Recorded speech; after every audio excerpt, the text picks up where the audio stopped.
What do I look like?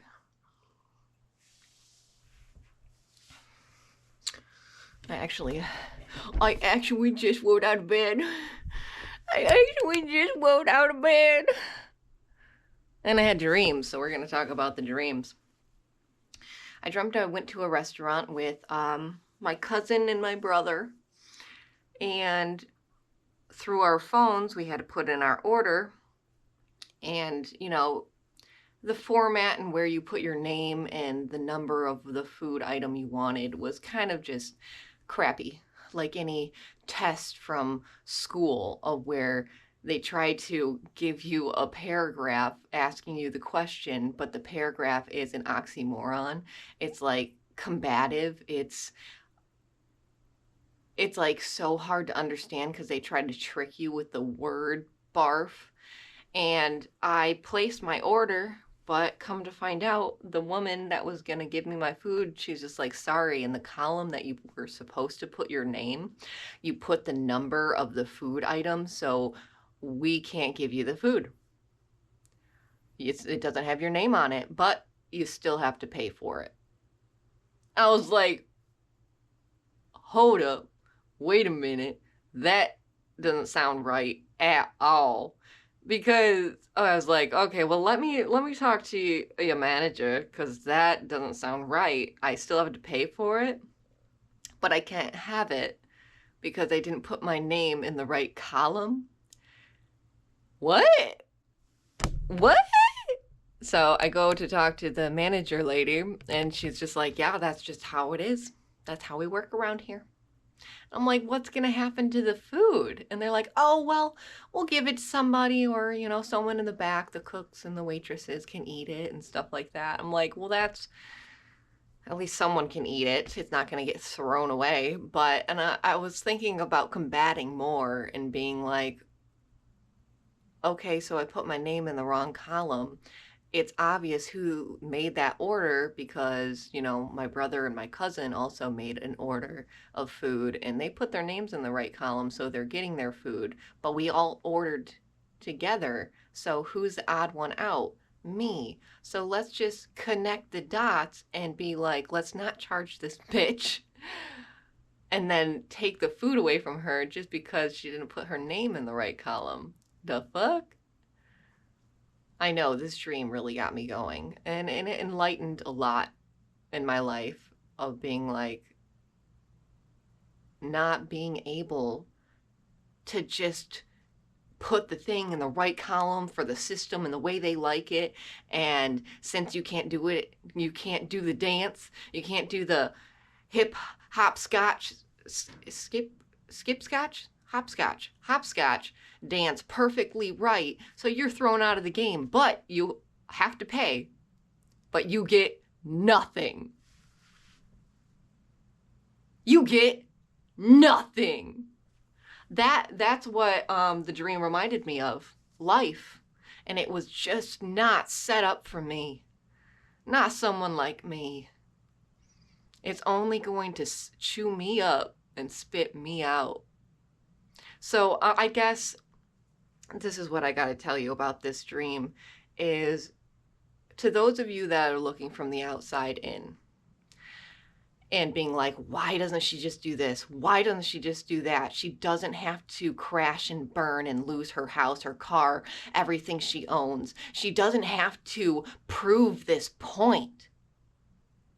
Yeah, she's using the Bible as a shield because of frickin' Job and all the Bible studies and stories of all the people that followed Jesus were willing to give it all up, including their very vessel.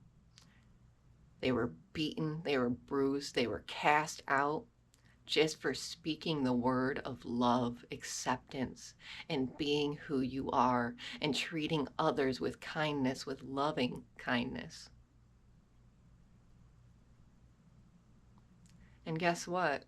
The world today still very much resembles the times back then when they were prosecuting and beating down those that just wanted to spread the word of love.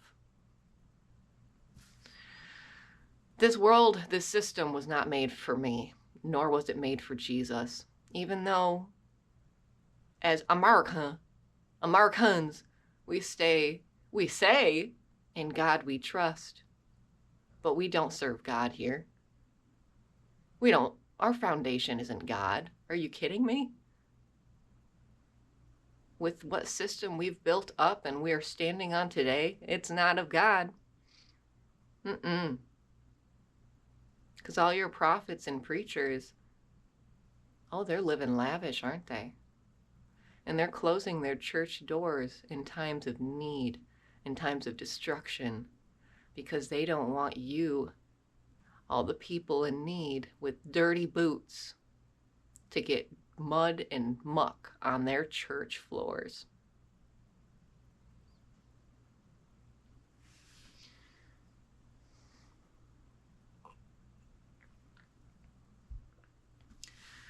That dream followed into another sector of where my father was in it. My sperm donor, more like. And I told him I don't forgive him. And I told him I will not be speaking to him. And he just kept getting in my face. And I slightly went off, not fully, but I said, how could you? How could you? The example you're leaving my brothers, your sons, is that you can take whatever you want because you want it? You're teaching them that a woman doesn't have a right to her own body? You're no man, and you're no father. And I proceeded, it was as if I was still living at home, I suppose, and I proceeded to try and get all my bags and all of my stuff and cram it all in to just get out of there and never come back. And what's funny is that it was like I was reliving something of the past. It didn't exactly go that way, but I took everything I could and I ran the hell out of Dodge.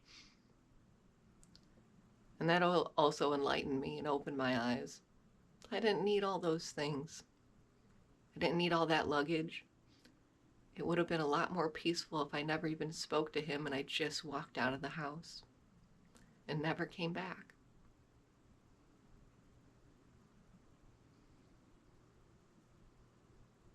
I hope you guys can understand that I'm not just using the Bible as a shield. I'm using it as a moral compass.